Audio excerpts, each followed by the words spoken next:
Did you know that you can completely turn off who can mention you on TikTok? If you want to have full control and prevent others from mentioning you in descriptions, comments, stickers, or stories, in this tutorial, I will show you how to do it easily. In just a few steps, you can disable mentions and secure your privacy on TikTok. Let's get started. First, open your TikTok app and log into your profile if you haven't already. Once you're on TikTok's main screen, tap the profile icon in the bottom right corner of the screen. When you're on your profile page, you'll see 3 horizontal lines in the top right corner of the screen. Tap them to open the options menu. In the menu that appears, select Settings and Privacy.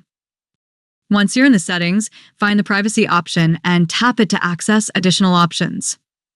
Now, in the interaction section, find the mentions option and tap it.